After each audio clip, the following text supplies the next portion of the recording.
A blessed day sa inyong lahat mga kapatid. Ito naman uli ang inyong katolikong tagapagsaliksik. Sa pagkakataong ito po mga kapatid at mga kaibigan, meron po tayong matutunghayan na napakagandang pangyayari na kung saan siya ay isang dating membro ng MCGI o yung Member Church of Christ International Incorporated ni Brother Eliseo Soriano, na grabe ang angas pagdating sa pagtuturo daw sa doktrina ng simbahan. Pero merong isang malaking realidad na kahaharapin itong ating mga kaibayo sa pananampalataya, sapagkat narito at maririnig po natin mga kapatid at mga kaibigan ang isang patotoo, testimonya na kung papaano siya na die-hard MCGI and she became a die-hard Catholic and defender of our faith. Napakalaki po mga kapatid ng papel ng paathag. Yung paathag po mga kapatid ay salitang Hiligaynon na ang kahulugan po niyan ay ang pagpapaliwanag. Malaki ang naitulong at naipaliwanag talaga sa kanya ang kanyang kalituhan sa pananampalataya.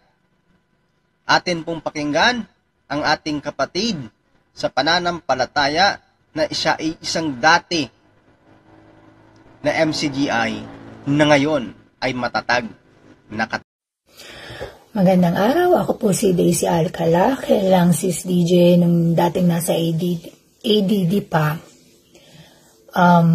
Ngayon ay masayang naglilingkod sa tunay na iglesia, which is the Catholic Church.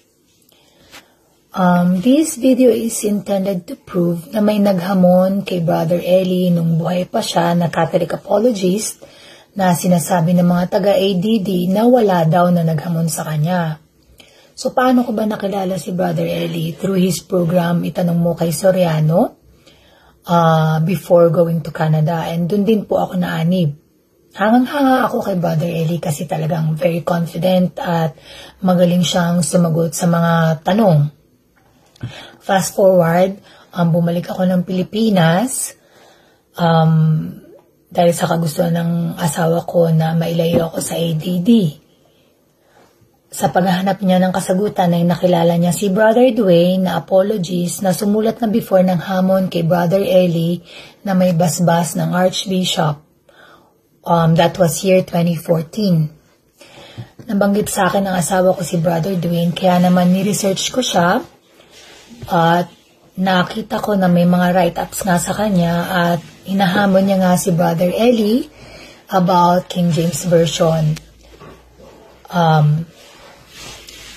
Para maliwanagan ang lahat, so kinonta ko si Brother Eli noon at tinanong ko siya kung papayag ba siyang makipagdebate sa Catholic kahit walang approval ng Pope, at pumayag naman siya at sinabi niya makipag-coordinate daw ako sa KNP.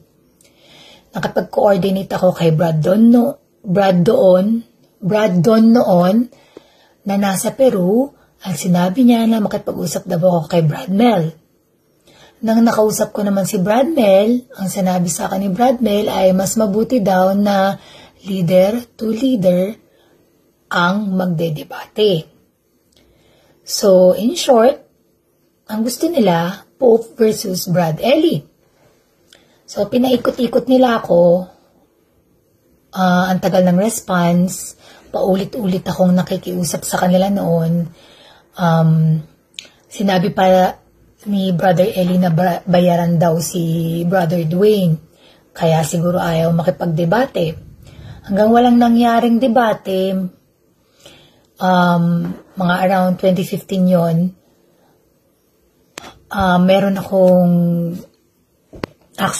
kaming usap ni Brother Eli noon, pero yung text ko na lang, no, meron akong text noon kay Brother Eli, papakita ko dito.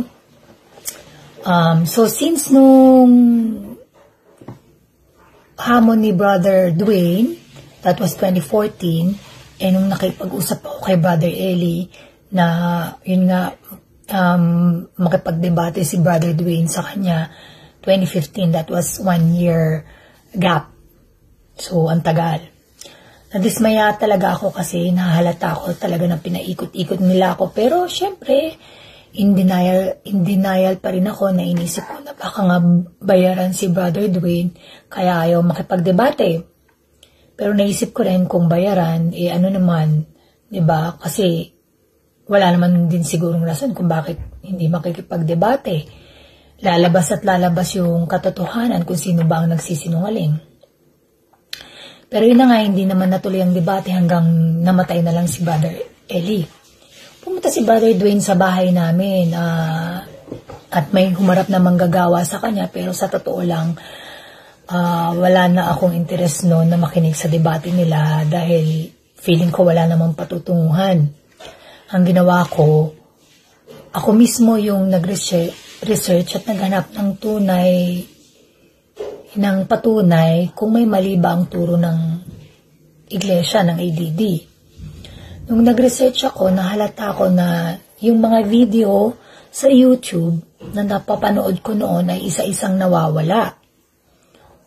Yung itanong mo kay Soriano, kasi meron akong CD noon ng 100 questions ni Brother Eli na compilations na bigay naman ng isang kapatid. Kinross reference ko ito, yung video at saka yung CD. May mga napansin akong discrepancy sa mga sagot niya.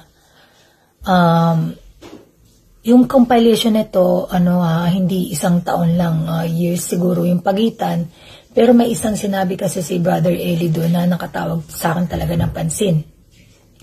Isa kasi sa turo niya, na kapag ang isang mangangaral ay nanghula at hindi nagkatotoo, ito ay bulaan. Sa dating daan kasi lahat ng sinasabi niya, ni Brother Eli, yun lang ang totoo at yun lang ang paniniwalaan nila. At kapag nagkamali o may binago, sasabihin darating sa pagkaunawa. Sa CD may sinabi si Brother Eli na naniniwala daw siya na hindi magtatagal darating na daw ang Panginoong Hesukristo at wala itong 10 years.